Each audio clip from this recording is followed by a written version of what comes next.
Espero se encuentren muy bien. El día de hoy vemos dos temas, que es sistema cardiovascular y sistema linfático.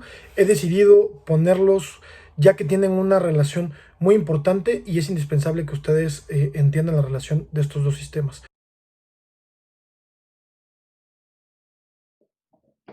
Los objetivos del día de hoy son que puedan identificar los componentes del sistema cardiovascular, que se puedan definir las diferencias anatómicas entre arteria y vena, y por ahí también vamos a ver el concepto de capilar y arteriola, que puedan diferenciar los conceptos importantes en las arterias, como son ramas colaterales, ramas terminales y anastomosis.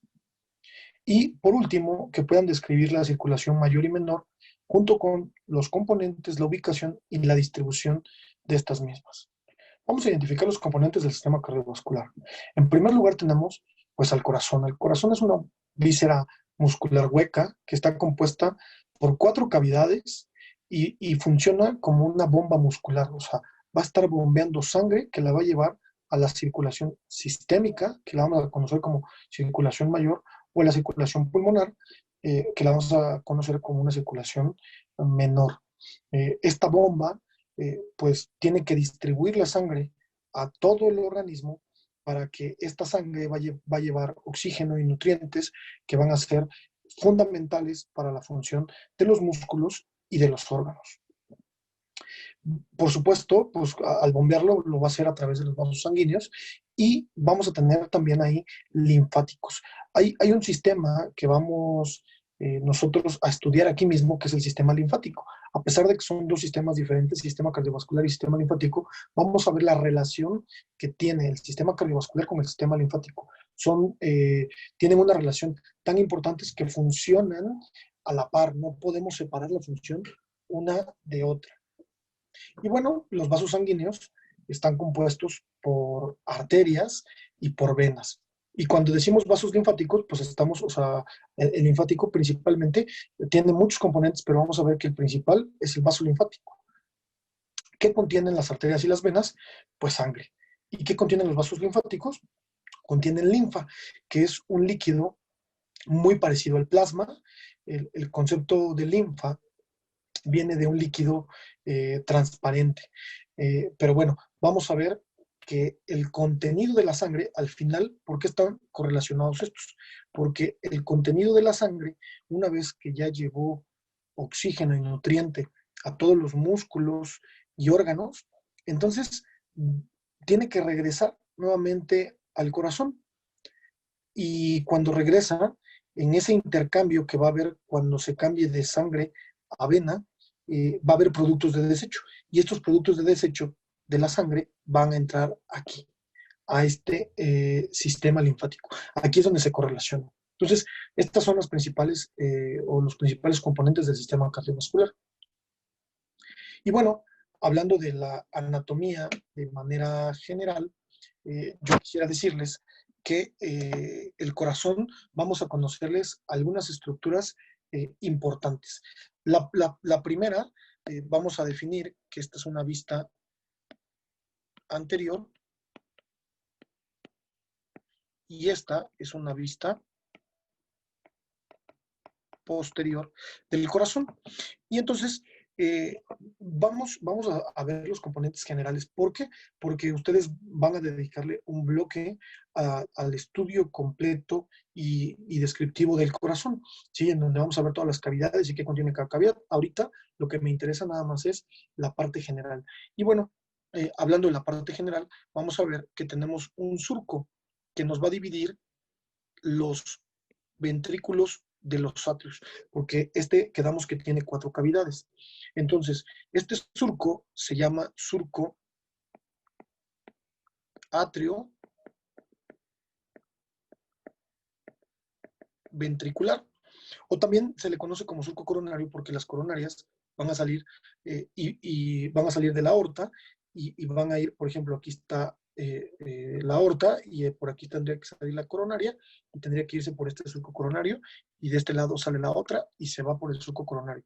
Ahora este surco coronario o surco atrioventricular también se va hacia la parte posterior y aquí vemos cómo se continúa hacia la parte posterior este mismo surco atrioventricular o surco coronario. Y luego, tanto en la parte anterior como en la parte posterior, tenemos otros dos surcos. Este surco que voy a marcar aquí en amarillo, que se llama surco, aquí le voy a poner nombre, surco interventricular anterior. Y si tengo uno en la parte anterior, tengo uno en la parte posterior. ¿Por qué es importante esta descripción? Esta descripción es importante porque este surco interventricular, entonces, me va a dividir en un ventrículo del lado derecho, de un ventrículo del lado izquierdo. Y de este lado estamos en la parte posterior, y como se volteó la imagen, este sería mi ventrículo derecho, y este sería mi ventrículo, mi ventrículo derecho. Y entonces ya tenemos las cavidades inferiores. Y las cavidades inferiores nos referimos entonces a ventrículos. Y vamos a ver cuáles son las cavidades superiores. Las cavidades superiores, si yo quisiera si lo proyectara hacia arriba, entonces tendría yo aquí una cavidad y aquí otra cavidad. A estas cavidades yo les llamo atrios. Atrio del lado derecho y atrio del lado izquierdo. Si lo vemos aquí, aquí vamos a ver otra vez, aquí tenemos al atrio izquierdo y aquí tenemos al atrio derecho. Entonces, ya tengo yo mis cuatro cavidades, dos superiores y dos inferiores. Y entonces por eso yo les decía que el surco atrioventricular o surco coronario me divide los atrios que quedan arriba de los ventrículos que quedan abajo. ¿Sí? Entonces, y los surcos interventricular, tanto anterior como posterior, me dividen a los ventrículos derecho de ventrículo izquierdo, o aquí ventrículo izquierdo de ventrículo derecho. Si quitáramos esto, vamos a quitar para ver ahora a los grandes vasos. ¿Qué grandes vasos tenemos? Nada más voy a marcarles rápidamente el surco interventricular y el surco coronario. Y entonces, si vemos a los grandes vasos, vamos a ver que del ventrículo derecho, que es este, del ventrículo derecho, va a salir una gran arteria, que es esta. Esta viene de aquí. Esta arteria le llamo arteria pulmonar y es la que se va a encargar de llevar la sangre a los pulmones para oxigenarla. Y del ventrículo del lado izquierdo va a cruzar de esta manera,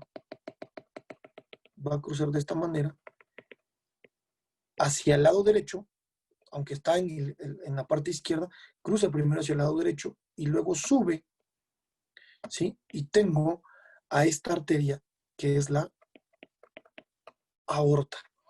Y entonces tengo una arteria que comunica el ventrículo izquierdo, que es la aorta, y otra, el ventrículo derecho, que es la arteria pulmonar. Y bien, del lado de los atrios, si yo pusiera aquí dibujara yo el atrio, aquí tendría yo el atrio. Y el atrio, aquí quiero que a ustedes les quede bien claro dos cosas. En una vista posterior se alcanza a distinguir mucho mejor. Miren, este es el atrio izquierdo y este pequeñito que ven aquí es el atrio derecho. Tanto el atrio derecho como el atrio izquierdo van a recibir sangre que viene de todo el cuerpo. En este caso, el atrio derecho recibe sangre que viene de los pulmones a través de estas venas que van a estar aquí, ¿sí? Que son 4, que les llamo a estas venas pulmonares. Mientras que el atrio derecho recibe la sangre de dos grandes venas, ¿sí?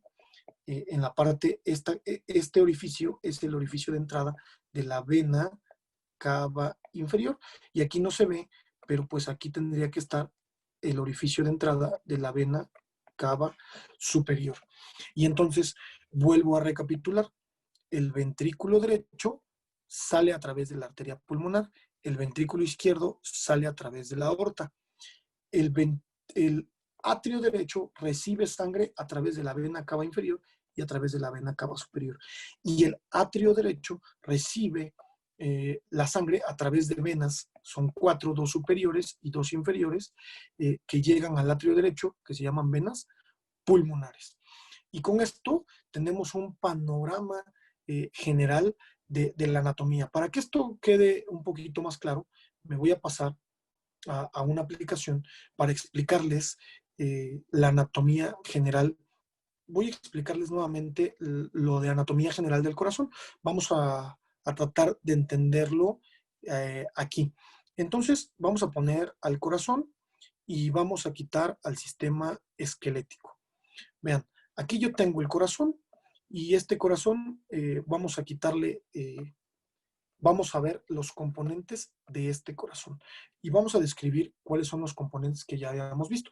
Yo les explicaba que es una bomba muscular. Aquí, a través de estos movimientos que está haciendo, que se llaman sístole es la contracción y diástole es la relajación, a través de estos dos movimientos asegura que la sangre, a través de la sístole, llegue hacia todo el organismo o hacia la circulación pulmonar, y a través de la diástole, que es un periodo de relajación, esta bomba muscular permita el llenado de sus cavidades.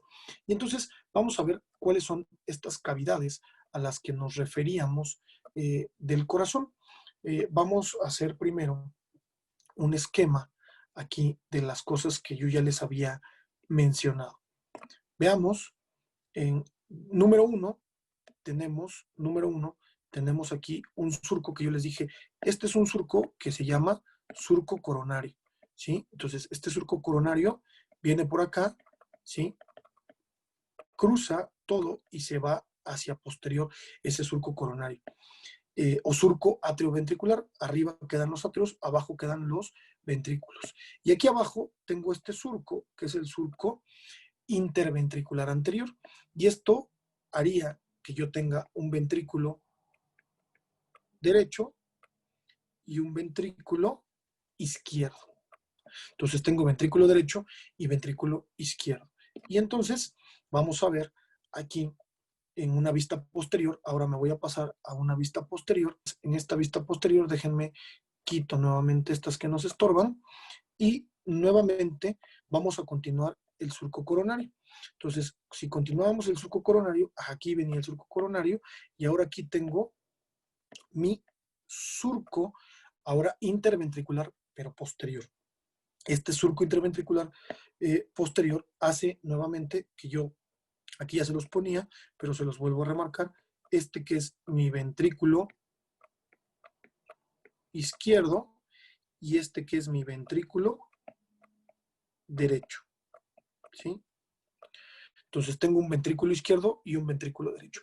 Y arriba, como yo ya les había mencionado, dos cavidades.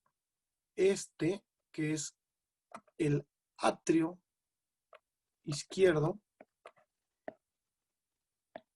y este que es el atrio derecho. Entonces tengo un atrio izquierdo y un atrio derecho. Quedábamos que al atrio izquierdo recibía 4 venas. Estas, vean, aquí está la desembocadura de una, aquí está la desembocadura de otra. Son estas las 4 venas pulmonares que llegan al atrio izquierdo. Mientras que el atrio derecho tiene esta, que es la vena cava. Y entonces esta sería la vena cava inferior. Y arriba tengo a la vena cava superior. Vamos a ver si esto queda bien. Aquí, vean, si yo les pongo las venas, aquí tengo al atrio izquierdo y ahí están la vena pulmonar, las venas pulmonares superiores y las venas pulmonares inferiores, cómo llegan al atrio derecho. Mientras que al atrio izquierdo tengo yo a la vena cava inferior y a la vena cava superior. Veamos si yo las pongo. Ahí está, miren. Esta es la vena cava inferior, como está entrando al atrio derecho. Y aquí debe estar entrando la vena cava superior, ¿sí? Entonces son las dos que llegan aquí. Quitamos nuevamente las venas, nos quedamos aquí Y ahora vámonos a una vista anterior. Algo que yo no les había mencionado completamente, pero en las cavidades superiores, que son los atrios, en este caso aquí voy a poner el atrio, hay una estructura que ustedes no deben confundir jamás. Toda esta estructura es el atrio derecho. Toda esta estructura es el atrio derecho.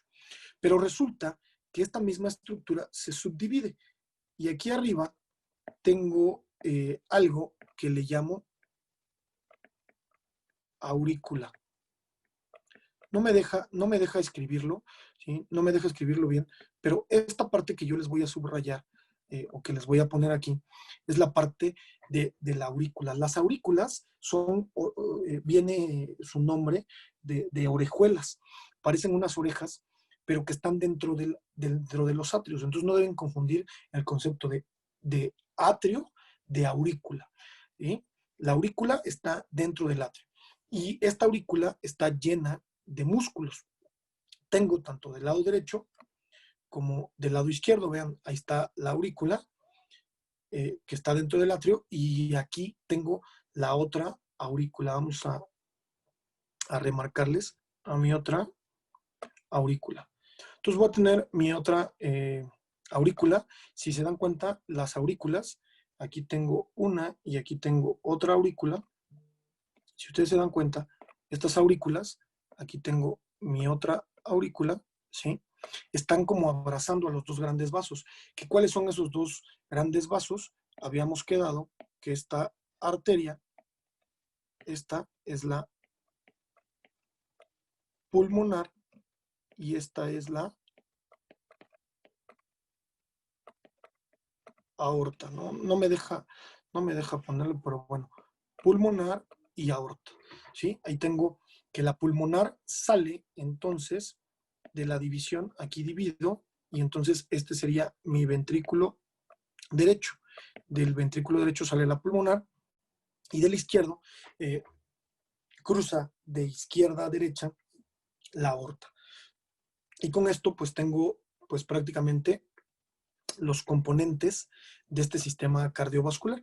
Y este sistema cardiovascular pues me va a servir para llevar, vean, a través de la pulmonar, aquí tengo la pulmonar, me va a servir para llevar hacia los pulmones, ¿sí? A través de esta voy a llevar a los pulmones.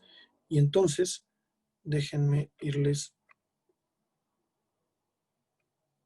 quitando para que ustedes vean cómo se va a ir a través de la pulmonar. Miren, llega a los pulmones la sangre para oxigenarse. Y a través de la aorta, aquí lo voy a poner, a través de la aorta, tiene que llegar a las partes de todo el organismo. O sea, aquí yo pusiera el organismo, déjenme ponerles el esqueleto para que ustedes me entiendan. Voy a poner aquí a las demás arterias. Y bueno, vamos a ver las diferencias anatómicas entre arterias y venas. Vamos a ver que las dos, tanto las arterias como las venas, tienen tres capas. Una capa externa que le llamamos adventicia, una capa o túnica media, que es de las más importantes que pueden tener en este caso las arterias, que es una capa muscular. Y una túnica interna que le llamamos túnica íntima. Tanto las arterias como las venas las tienen. ¿Cuáles son las diferencias entre una y otra? El diámetro es menor el de las arterias, mientras que las venas es mayor. ¿Por qué? Porque las arterias tienen una túnica media, es decir, una capa muscular más gruesa, ¿sí? Y esta es más delgada, lo cual hace que las venas sean mucho más elásticas. Por lo tanto, una característica de las arterias es que manejan presión, mientras que las venas manejan volumen, ¿sí? Entonces, a pesar de que el diámetro sea menor en las arterias, gracias a esta capa muscular bien desarrollada, es que cuando se contraen, es decir, cuando hacen sístole, ayudan a la sístole, entonces van a aumentar la presión y van a hacer que la sangre llegue a las zonas más distales. Un ejemplo que yo les puedo poner de esto es que ustedes imaginen que están regando su jardín con una manguera. Y si ustedes quieren que el chorro llegue lo más lejos posible, lo que van a hacer es que van a disminuir el calibre de esa manguera. Es como si ustedes la capa muscular hicieran una contracción de la capa muscular y entonces cuando ustedes disminuyen ese calibre, el chorro llega a las zonas más distales. Esto es lo que va a pasar. Entonces, ojo, las arterias manejan presión, las venas manejan volumen. El diámetro es menor de las arterias y el diámetro es mayor en las venas. La túnica, a pesar de que tienen las tres capas, la túnica media es mucho más desarrollada en la parte de las arterias que en las venas. Ahora, por lo tanto, esto va a ser fundamental para que las arterias no necesiten válvulas. Las arterias tienen una característica anatómica y es que llevan la sangre a favor de un gradiente de gravedad, o sea, van a favor de la gravedad, mientras que las venas tienen que regresar la sangre en contra de la gravedad. Y esto vamos a ver que va a tener algunas limitantes. Ahora, hay algunos conceptos que se relacionan con el corazón que son erróneos y otros que son correctos. Mucha gente cree que todas las arterias llevan sangre oxigenada y que todas las venas llevan sangre desoxigenada. Esto es algo erróneo. Algo que sí es correcto es que todo aquello que sale del corazón son arterias y todo aquello que entra al corazón son venas. Lo vamos a ver un poquito más adelante. Y entonces, vamos en esta diferencia anatómica entre arterias y venas. Yo les decía, las arterias, en primera instancia, estas arterias vienen a favor de un gradiente de gravedad. O sea, aquí estoy dibujándoles la aorta y esta aorta desciende, ¿no? Y la sangre tiene que llegar a todo el organismo y se tiene que repartir. Y como tiene una capa aquí muy gruesa muscular, tiene una capa muscular, basta que estas dos se contraigan para favorecer que la sangre llegue a las zonas más distales. Mientras que las venas tienen que ahora regresar la sangre, pero ahora va en contra de este gradiente porque la sangre tiene que ir hacia arriba. Entonces, ¿cómo le hace las venas para asegurarse que la sangre llegue al corazón en contra de un gradiente? Pues tienen un sistema que es un sistema valvular. Estas válvulas se encuentran de esta manera y están así distribuidas en las venas. ¿Qué es lo que pasa con la sangre? La sangre llega aquí. Ahora, cuando no tiene un músculo propio, a pesar de que tiene una túnica media, pero no está bien desarrollada, pues no se puede contraer de tal manera que asegure que la sangre regrese al corazón. Entonces se agarra de músculos externos. Por ejemplo, los músculos gastrocnemios que tenemos en las pantorrillas, cuando nosotros caminamos, van a hacer que van a contraer para que la sangre suba. Una vez que la sangre está aquí, entonces esta sangre, al hacer presión aquí, hace que se abra esta válvula y entonces la válvula ahora está abierta. Y una vez que se abre, entonces la sangre pasa aquí. Y ya que la sangre pasa aquí, entonces el sistema valvular, fíjense, la sangre se empieza a meter a estos huecos. Y entonces esto hace que nuevamente se vuelva a cerrar y esto impida que haya que la sangre se regrese y entonces vamos a asegurar que la sangre realmente esté subiendo y no se pueda regresar. Por eso es tan importante este sistema de válvulas que tienen el sistema venoso. Y bueno, vamos a diferenciar los conceptos de arterias, o sea, ramas colaterales, ramas terminales y anastomosis. Yo les quiero decir que, por ejemplo, esta que es la aorta, es una gran arteria de conducción. Esta aorta va a tratar de conducir la sangre hacia sitios. Por ejemplo, en este caso, aquí la conduce hacia la subclavia y luego me voy a centrar aquí en el brazo, en esta región del brazo. O sea, yo me voy a centrar aquí a la región del brazo. Entonces, imaginemos que esta arteria de conducción llevó hacia el brazo a una arteria que se llama arteria braquial. Aquí tengo a mi arteria braquial dibujándose. Y esta arteria braquial, primero, pues va a llegar al brazo para nutrir al brazo, pero la va a nutrir a través de unas arterias pequeñitas que van a salir de la arteria braquial, que se llaman arterias colaterales, ¿sí?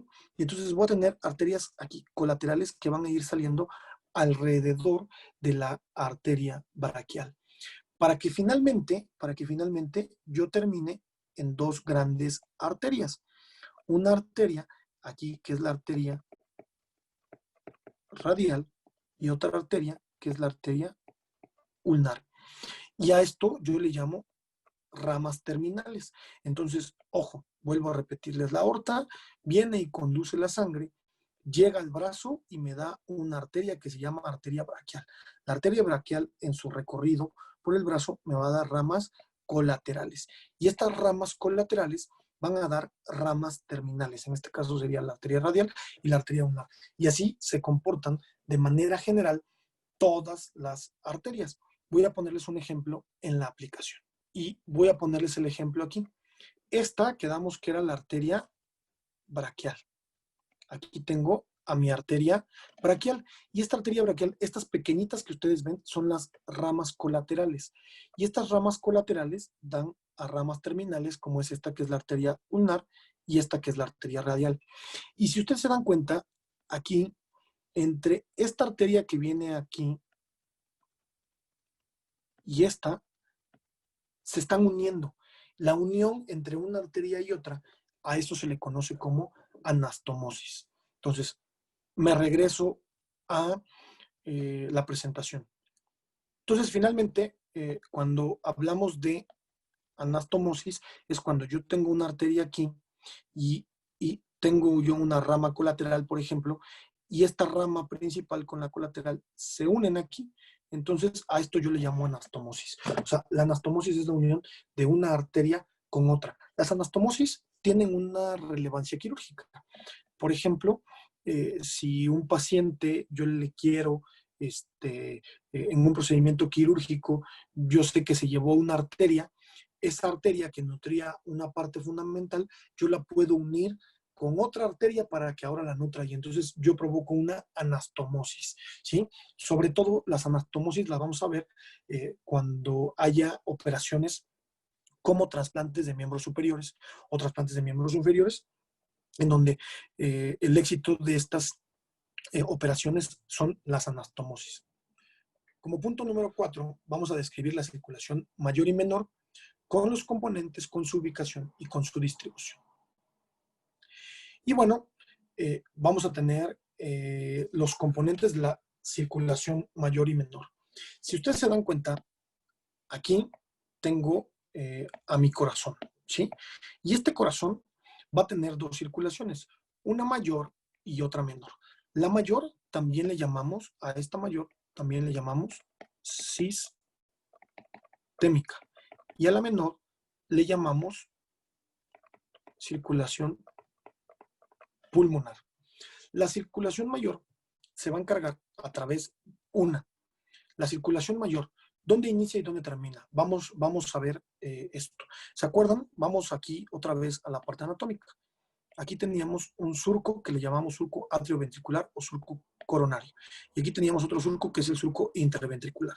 Y entonces aquí tengo a mi ventrículo del lado derecho y aquí tengo mi ventrículo del lado izquierdo. Y en la parte superior quedamos que tenemos entonces ahora aquí otra cavidad que son los atrios. Aquí tengo a mi atrio derecho y aquí tengo a mi atrio izquierdo. Entonces, vamos a empezar con la circulación mayor. ¿Dónde inicia la circulación mayor y dónde termina? Inicia la circulación mayor en el ventrículo izquierdo. Si ustedes se dan cuenta, una característica de las circulaciones es que van a ser contralateral. Si inicia abajo y a la izquierda, es decir, en el ventrículo izquierdo, va a terminar arriba y a la derecha en el atrio derecho. Entonces, inicia en el ventrículo izquierdo, sale a través de la aorta. La aorta va a cruzar de izquierda a derecha, aquí viene así, va a cruzar de izquierda a derecha para venirse hacia acá. Miren, ahí está la aorta aquí va a salir, esta aorta sale, aquí vemos cómo sale la aorta, ahora me paso a este esquema y yo veo cómo sale la aorta, ¿sí? La aorta tiene una aorta ascendente, un callado aórtico y luego tiene una aorta descendente. Aquí desciende la aorta y mientras desciende, acuérdense que, ¿cuál es el objetivo de la circulación mayor? El objetivo es llevar la sangre a todos los músculos y a todos los órganos. Esta sangre va rica en oxígeno y en nutrientes. Entonces voy a nutrir a todas. Y entonces inicio en el ventrículo izquierdo. Ya que lo repartí a todos los lugares, fíjense, ya que lo repartí a todos los lugares, yo tengo algo que se llaman capilares. Estos capilares están a muchos niveles y estos capilares lo que me van a hacer es que me van a unir. Ahora, ya que llevé la sangre oxigenada y los nutrientes, pues ahora yo tengo que, ya sangre desoxigenada, la tengo que llevar nuevamente al corazón para que se vaya a la circulación menor o pulmonar y se vuelva a oxigenar. Y con esto, pues yo tengo todo un circuito. Entonces, veamos, yo pasé del ventrículo izquierdo, lo saqué a través de la aorta tiene una aorta ascendente, un callado aórtico, me pasó aquí una aorta descendente, se fue a todos los músculos, a todos los órganos, ya que nutrió, entonces me ocurre esto. Tengo estos que les llamo capilares. Tengo yo estos que les llamo capilares. Y entonces aquí yo quisiera decirles un concepto importante. La aorta, fíjense, es una arteria grande. Esta aorta yo se las voy a dibujar aquí nada más de manera esquemática. Entonces aquí tengo una arteria de gran tamaño. Y esto conforme va avanzando, va disminuyendo de calibre.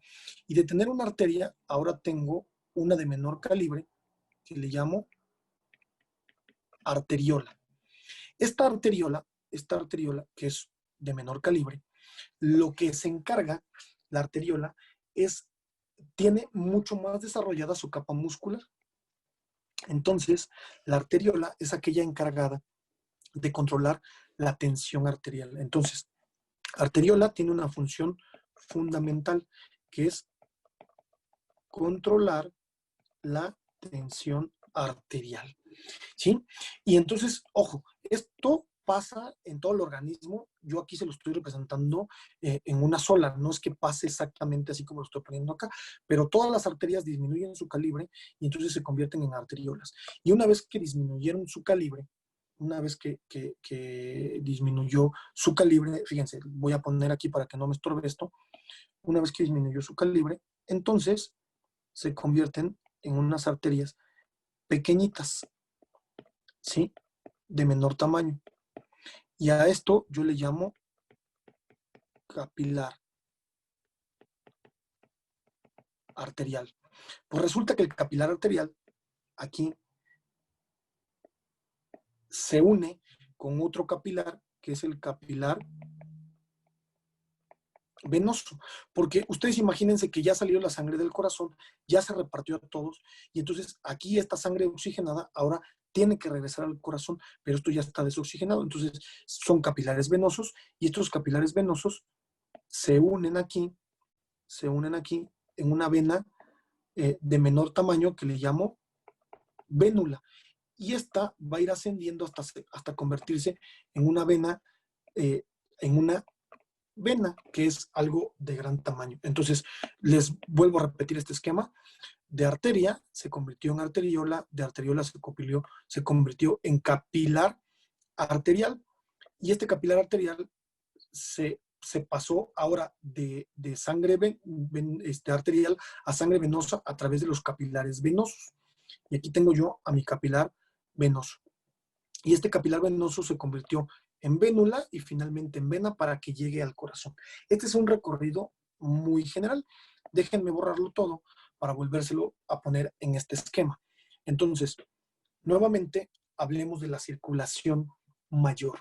La circulación mayor, yo les decía, inicia en el ventrículo izquierdo, sale a través de la aorta, sale a través de la aorta, se distribuye a todo el organismo y ya que llevó nutrientes y oxigenación, entonces se convierte en estos capilares que van a regresar en forma primero de capilares y luego de vénulas para finalmente convertirse en venas que van a regresar al corazón.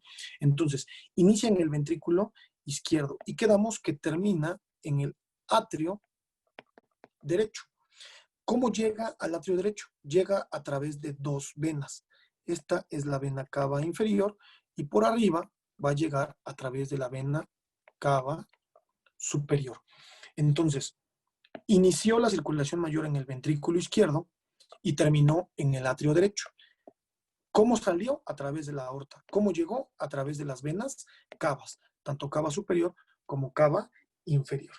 Esto es la circulación mayor o circulación sistémica. Acuérdense, se encargó de llevar sangre oxigenada con muchos nutrientes y luego regresa a través de las venas cavas, que ya es sangre completamente desoxigenada. Entonces, vamos otra vez a borrar todo y vamos a explicar la circulación menor. La circulación menor, ahora la circulación menor va a iniciar, esta circulación menor inicia aquí en el ventrículo derecho. Inicia en el ventrículo derecho y sale a través de la arteria pulmonar. Voy aquí a ponerles a esta que es la arteria. Esta es la pulmonar. Sale a través de la pulmonar y pasémonos aquí. Vean, sale a través de la arteria pulmonar. Llega a los pulmones. Y en los pulmones también hay este intercambio, o sea, llega y ahí también hay capilares. Pero aquí pasa algo que no pasa en todo el cuerpo. A pesar de que yo tengo capilares en todo el cuerpo, aquí nada más hay un intercambio de sangre arterial a sangre venosa. Pero a nivel pulmonar, yo esto lo maximizo y lo llevo hasta el nivel de los alvéolos. Y a nivel de los alvéolos se lleva este intercambio. A nivel alveolar se lleva algo que lo conocemos nosotros como hematosis, que es este cambio que me está representando aquí. Está cambiando CO2, que llevó aquí CO2 a los alvéolos pulmonares y lo convierte en oxígeno. Entonces, la hematosis es el intercambio de CO2 por oxígeno. Entonces, toda esta sangre que salió a través de la arteria pulmonar para llegar a los pulmones y que estaba completamente desoxigenada, y entonces aquí es donde yo les decía, mucha gente cree que todas las arterias llevan sangre oxigenada. Y aquí estamos viendo que la arteria pulmonar lleva la sangre más desoxigenada que puede haber. Entonces, la llevó a los pulmones. Esta es la arteria pulmonar. Esta que está aquí representada en azul, esta es la arteria pulmonar. Entonces, la llevó a los pulmones, llegó a los alvéolos, hizo hematosis, hizo un intercambio de CO2 por oxígeno. Y entonces, ojo, la hematosis solo se lleva a nivel capilar de los alvéolos, ¿sí? Pulmonares. No hay intercambio de CO2 y oxígeno en estos, por ejemplo. No hay acá, no hay acá, no hay acá. Solamente esto se lleva a cabo a nivel pulmonar. Entonces, una vez que yo ya logré este intercambio, ahora tiene que volver a regresar al corazón, ¿sí? Pero regresa a nivel, ahora yo aquí tengo a mi, ahora yo les voy a dibujar aquí. Aquí está el atrio. Bueno, déjenme primero borro para que no malentiendan aquí. Y entonces voy a dibujarle aquí atrio izquierdo y aquí atrio derecho. Entonces, imaginemos que aquí tengo 4 puntitos, 2 superiores y 2 inferiores. Estas se llaman venas pulmonares. Y entonces, una vez que la sangre ya está rica en oxígeno, regresa al corazón a través de las venas pulmonares. Y entonces voy a ver nuevamente ventrículo derecho. ¿Dónde inicia la circulación menor? En el ventrículo derecho. Sale a través de la arteria pulmonar. Esta arteria pulmonar tiene que llevar la sangre. Si yo les pusiera aquí, por aquí tendría que estar un pulmón y por aquí tendría que estar otro pulmón. Entonces, esta arteria pulmonar tendría que llevar la sangre a los pulmones. Ya que lo llevó a los pulmones, entonces ya se oxigenó y ahora regresa como vena al atrio derecho. Va a regresar como vena al atrio derecho. Entonces, la circulación menor inicia en el ventrículo derecho. Ojo, inició abajo y a la derecha y termina arriba y a la izquierda, son contralaterales. Entonces, la circulación menor, nada más para recapitular, nuevamente recapitulamos. Circulación mayor inicia en el ventrículo derecho y termina en el atrio, inicia en el ventrículo izquierdo y termina en el atrio derecho. La circulación menor inicia en el ventrículo derecho y termina en el atrio izquierdo. ¿Cuál era el objetivo de la circulación mayor?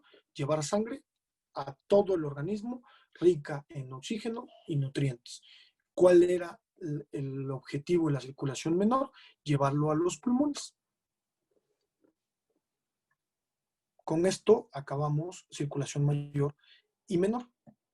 Y bueno, yo les decía que el sistema linfático está muy relacionado con el sistema cardiovascular. Por lo tanto, vamos a ver aquí un poco de este sistema linfático, que es conocer las funciones del sistema linfático y que puedan identificar los componentes del sistema linfático y describir el recorrido de la linfa. Bueno, vamos a conocer cuáles son las principales funciones del sistema linfático. Primero es drenar el exceso de líquido extracelular. En cada sitio donde hay esto que yo les enseñaba, que son los capilares arteriales, que dan paso a los capilares venosos, ¿sí? Acuérdense que aquí venía la arteriola, aquí venía la arteriola, que se convertía en capilares arteriales y luego en capilares venosos y estos se convierten en una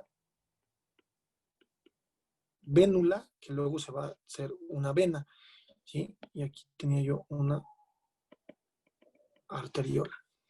Bueno, cuando se hace este intercambio, porque ya llevaste todos los nutrientes, pues resulta que aquí en el intersticio empieza a quedar líquido extracelular.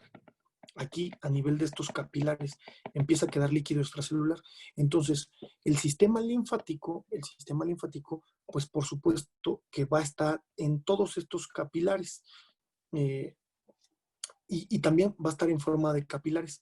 Aquí va a haber capilares, capilares, capilares que van a captar este líquido extracelular y lo van a meter al sistema linfático. Si no, todo el tiempo estaríamos edematizados porque este líquido extracelular puede ser muy, muy importante. Pero este líquido extracelular va a transportar, además de triglicéridos, va a transportar productos de desecho.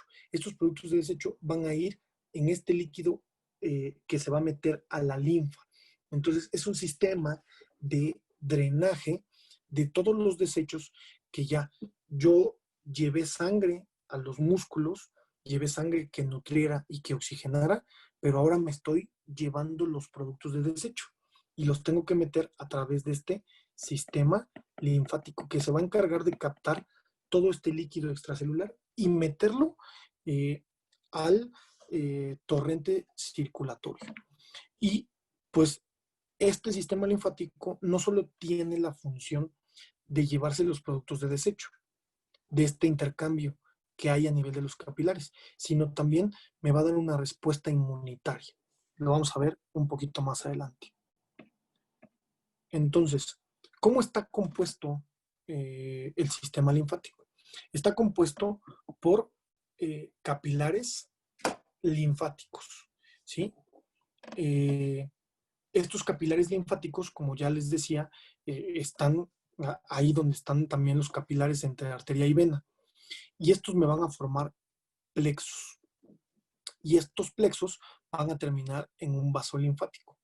Y importante, tenemos vasos linfáticos prácticamente en todo el cuerpo, excepto en dientes, en hueso, en médula ósea y en sistema nervioso. Estos son los sitios donde no hay vasos linfáticos. También tenemos nódulos linfáticos que nosotros los conocemos como ganglios linfáticos. Estos nódulos linfáticos son muy importantes porque se van a encargar de filtrar este producto de desecho. Entonces, vámonos aquí al ejemplo desde capilar linfático.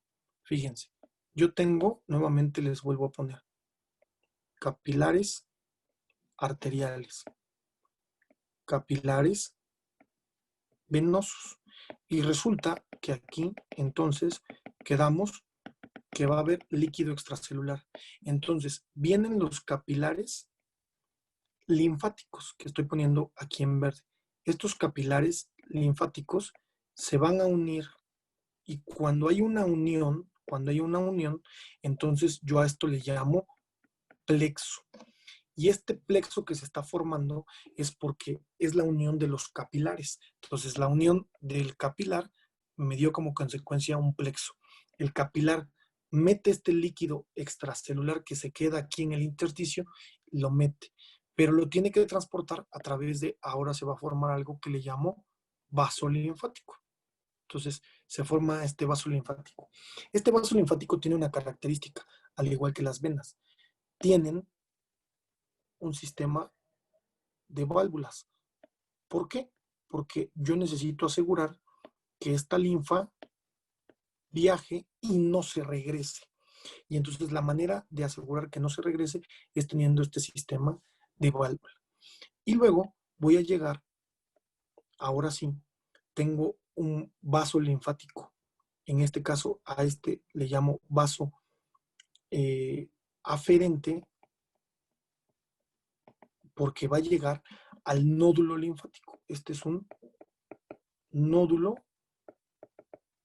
linfático. Entonces, yo, ojo, ya me encargué de quitar este líquido extracelular que tiene productos de desecho. ¿A qué le llamo productos de desecho?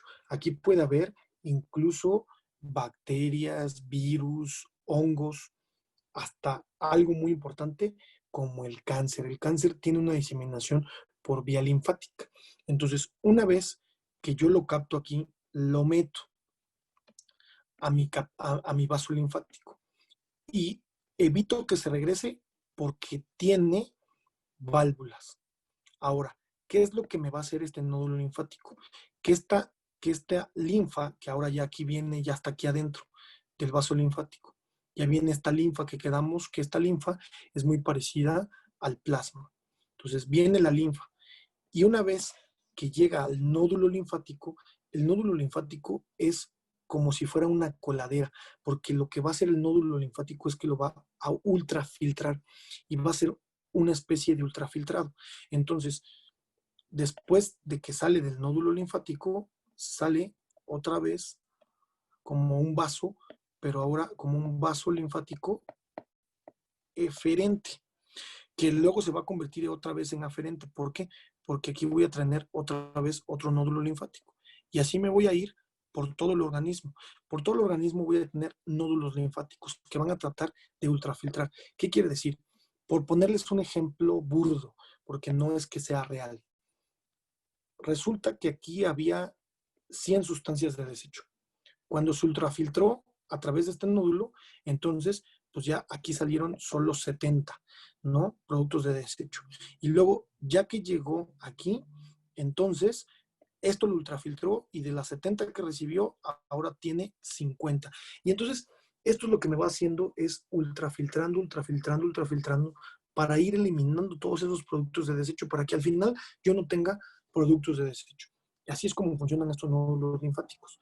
Pero estos nódulos linfáticos son muy, muy importantes para el organismo. ¿Por qué? Porque son capaces de detectar cualquier intruso que llegue al organismo. Por ejemplo, imaginemos eh, que yo aquí tengo, ahora ya hablándoles del recorrido, vean, esto era lo que yo les quería decir. Yo aquí tengo, fíjense, mis capilares arteriales y venosos. Aquí entonces hay líquido extracelular.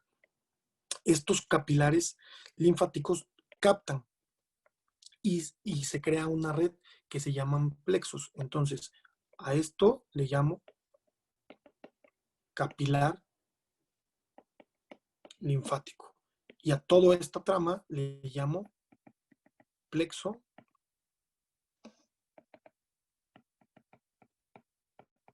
linfático. Ahora, de este plexo linfático sale este vaso, que este es el vaso linfático aferente, porque llega al nódulo linfático y como ya les dije, este nódulo linfático lo que hace es ultrafiltrar, va a ultrafiltrar a estos productos de desecho. Ya que lo ultrafiltró, entonces ahora saca el vaso y lo sigue por muchos nódulos linfáticos. ¿Por qué les decía que esta función es muy, muy importante para el organismo? Imaginemos que tengo un cáncer o vámonos con algo más sencillo, una infección por virus. Y entonces aquí captó y entonces aquí viene un virus. En cuanto llega al nódulo linfático, por eso tiene una función inmunitaria, por eso quedamos que esto también tiene una función inmunitaria. Pues resulta que cuando llega aquí este virus al nódulo linfático, el nódulo linfático lo detecta y lo detecta como algo dañino para el organismo. Y lo que hace este nódulo linfático es inflamarse y se inflama, empieza a llamar a células inflamatorias. Pues muchos de estos virus o bacterias no resisten la temperatura y entonces son eliminados. Entonces, no necesariamente se puede instaurar una enfermedad gracias a que tengo este mecanismo de defensa. A veces cuando este mecanismo de defensa no es suficiente, entonces se instaura y tengo fiebre por mucho tiempo, ¿sí? Pero hay veces que a ustedes les puede haber pasado que se empezaron a sentir mal, empezaron a tener temperatura y ¡pum! Se acabó la enfermedad, o sea, ya no volvieron a sentir más. ¿Por qué? Porque esto se encargó de eliminarlo. Entonces, estos nódulos linfáticos se inflaman ante respuesta de cuerpos extraños o de, sí, de sustancias extrañas que lleguen. Yo también les decía cuando les ponía las funciones. Yo les ponía estas funciones, yo les decía, desde aquí voy de los componentes. Entonces, me regreso a los componentes porque era lo que estábamos hablando. Tengo un capilar, un plexo y un vaso linfático. Y estos nódulos linfáticos que ya los vimos, ¿no? Donde no hay vasos linfáticos en dientes, huesos, médula ósea y sistema nervioso. Tengo estos nódulos que les llamo ganglios. Entonces, ustedes, por ejemplo, cuando tienen una infección en la garganta, van a ver que se inflaman los nódulos que están en la misma cadena que están atrás de la oreja, los retroauriculares o los submandibulares se llegan a inflamar como una respuesta a esta infección. Y tengo también órganos linfáticos. Órganos linfáticos, y aquí déjenme borro esto, órganos linfáticos como cuál. Como el vaso y el timo, el vaso genera linfocitos B, el timo genera linfocitos T, que son células de respuesta inmunitaria, como la médula ósea, como las eh, tonsilas, que también son conocidas como las amígdalas, ¿sí? Y por eso es que antes personas que se enfermaban y les daba constantemente amigdalitis, les decían, bueno, pues hay que quitárselas. Ahora ya no se quitan y hay muchos criterios para poderlas quitar porque se sabe que son importantes en la respuesta inmune.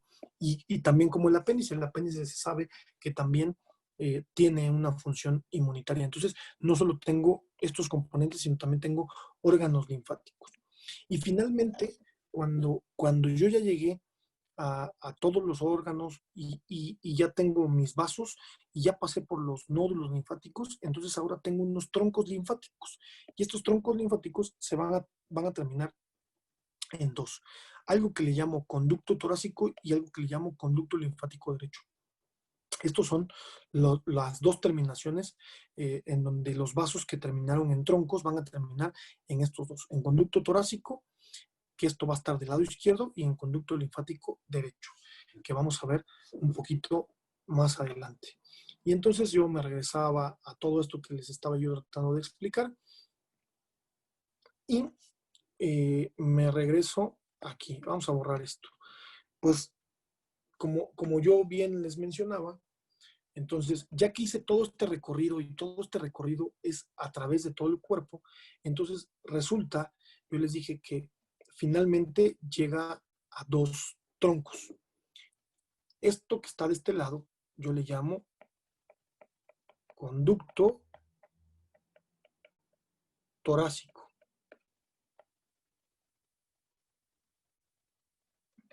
Y a este que está aquí, yo le llamo conducto linfático derecho. ¿Qué es lo importante aquí? Después de que pasó todo esto por todo el organismo y que yo tengo muchísimos nódulos linfáticos, o sea, cadenas ganglionares por todos, o sea, muchos nódulos por todo, resulta que el conducto torácico va a drenar la linfa que viene de los miembros inferiores del abdomen, de la mitad izquierda del tórax y el miembro superior izquierdo, la mitad del cuello y la mitad de la cara, lo drenó a través de este conducto que se llama conducto torácico. Aquí es muy importante que ustedes conozcan que mientras el conducto torácico va drenando todo esto, cuando llega al abdomen, en el abdomen tengo algo muy importante que se llama cisterna del kilo. ¿Se acuerdan que una de las funciones era drenar triglicéridos? Es porque esta sustancia del kilo, cuando llega aquí al abdomen, es rica en kilomicrones y va a encargarse de desechar todos estos triglicéridos, ¿no? Entonces, por eso se llama cisterna del kilo. Esto está a nivel del abdomen. Entonces, ya que drenó de los miembros inferiores, ¿sí? Y llegó a la cisterna del kilo, entonces ahora sí se convierte en un conducto torácico, en este conducto torácico. Y este conducto torácico va a drenar. Resulta que aquí a nivel vascular tengo yo a una vena que le llamo vena yugular. Y aquí tengo a otra que es la vena subclavia. Y pasa lo mismo del lado derecho que del lado izquierdo. Tengo a la vena yugular y a la vena subclavia. Y entonces aquí me están formando un ángulo. Este ángulo se llama ángulo yugulo-subclavio. Y entonces, ¿dónde va a drenar todo este contenido? Todo este contenido va a llegar al ángulo yugulo-subclavio del lado izquierdo y entonces lo va a meter al torrente sanguíneo, al sistema venoso. Entonces, de manera general, una vez que el sistema linfático se llevó todos los productos de desecho y a través de todos estos ganglios linfáticos que voy a tener por todo el organismo, o sea, porque no es uno, son muchísimos los ganglios linfáticos que voy a tener y voy a ultrafiltrar. Entonces, una vez que terminó en el conducto torácico va a drenar al ángulo yugulo-subclavio, en donde lo va a meter al torrente venoso, para que en el torrente venoso pues lo lleve al corazón y ahí termine. ¿Qué va a pasar con el conducto linfático derecho? Una diferencia. El conducto linfático derecho solo drena, se encarga de drenar los productos de desecho de la mitad derecha de la cabeza, de la mitad derecha del cuello, de la mitad derecha del tórax y el miembro superior derecho. Y todo esto lo hace a través del conducto, y entonces ahora aquí se los voy a poner en amarillo, a este le llamo conducto linfático derecho. Y el conducto linfático derecho, una vez que yo tengo el contenido de todos estos elementos, entonces va a drenar al ángulo yugulo-subclavio del lado derecho y lo va a meter al torrente sanguíneo venoso. Así es como termina todo el recorrido de la linfa, ¿sí?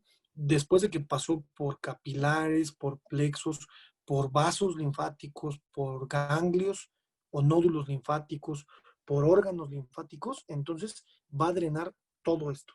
Y vuelvo a repetir porque esto es muy importante que ustedes lo conozcan. La linfa que es recogida de los miembros inferiores, de todo el abdomen, de la mitad de izquierda del tórax, de la mitad del cuello y de la mitad de la cara, del lado izquierdo, llega al conducto torácico, o sea, o en el abdomen a la cisterna del quilo, de ahí al conducto torácico, y del conducto torácico drena al ángulo yugulosubclavio izquierdo, para que ahí termine. Mientras que en el lado derecho, las partes que van a drenar al conducto linfático derecho es la mitad derecha de la cara, la mitad derecha del cuello, la mitad derecha del tórax y todo el miembro inferior, superior derecho. Todo esto drena al conducto linfático y el conducto linfático drena al ángulo yugulosubclavio y lo va a meter al torrente sanguíneo venoso. Ahí es donde termina este recorrido de la linfa. Y miren, aquí yo les pongo una imagen o sea, vean todos los nódulos linfáticos que hay, todo este ultrafiltrado, para que finalmente llegue aquí a estos ángulos. Esta es la yugular, fíjense, esta es la yugular y esta es la subclavia. Entonces, aquí tengo también yugular y subclavia. Y finalmente va a llegar aquí, pasando por todo esto. Pero, ¿por qué es importante? Yo les decía, en medicina es muy importante que sepamos las cadenas ganglionares, todas las cadenas ganglionares que existen. Y por eso cuando lleguemos a mama vamos a ver cómo se distribuye el sistema linfático a través de las cadenas ganglionares que hay en la mama o también en la orofaringe, cómo se distribuyen. ¿Por qué? Porque, por ejemplo, si tuviera yo una infección aquí, ¿sí? A nivel de la boca, quizá esta cadena ganglionar haga que se inflamen los que están atrás de la oreja o abajo de la mandíbula, y ahí yo detecte, le abro la boca y veo que las amígdalas están inflamadas y puede ser que se trate de una infección viral o una infección bacteriana, y como un mecanismo de defensa estos nódulos linfáticos se están inflamando. Pero en cosas más graves como un cáncer, por ejemplo, aquí tengo un cáncer de mama. Resulta que este cáncer de mama, fíjense, se disemina a través de estos nódulos linfáticos, ¿sí? De estos ganglios o nódulos linfáticos. Aquí está el tumor, ¿sí? Aquí está el tumor. Y en este tumor se disemina hacia acá y aquí se va. Si yo lo detecto a tiempo, yo hago una biopsia y quito este nódulo, y quito este nódulo, y quito este nódulo, y así me voy hasta acá. Y resulta que yo determiné que estos 3 nódulos tenían contenido o células cancerígenas. Y cuando llegué a este nódulo, pues ya aquí ya no había células cancerígenas. Entonces yo sé hasta dónde quitar de acuerdo a la biopsia que yo haya hecho. Pero supongamos en el peor de los casos, pues yo voy a tener que quitar todo el sistema ganglionar. ¿Por qué lo voy a tener que quitar todo el sistema ganglionar? Porque si yo lo dejo, o sea, supongamos que aquí está el tumor, pero yo lo dejé aquí, no me aseguré de esto, o ya tengo un estado muy avanzado, pues entonces el cáncer va a seguir avanzando y se va a ir hacia otros lados. Y vean, pues la linfa está en todos lados. Y entonces al rato voy a tener un cáncer de huesos o un cáncer de ovario, un cáncer en otro lado porque se diseminó hacia allá. Y entonces la lógica que les llevaría a ustedes es decir, ok, si tengo un cáncer ya en estados avanzados, pues entonces voy a quitar todo el sistema linfático que hay en la mama. Pero ¿cuál es la consecuencia de quitarlo? Es que me dé un linfedema.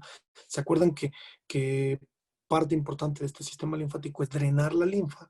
Pues bueno, no se va a poder drenar la linfa porque quité lo que estaba acá y vean, este es un estadio 1, prácticamente se ven iguales los brazos, aquí no hay mayor problema, pero al no tener este sistema que me está quitando el líquido que queda en ese intersticio, vean, tengo entonces ahora ya sí una consecuencia hasta algo mucho más severo.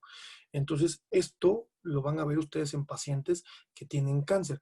Aquí es, pues, riesgo-beneficio, ¿no? O sea, si le puedo provocar un linfedema, pero si no le quito la cadena ganglionar, pues se va a morir, ¿no?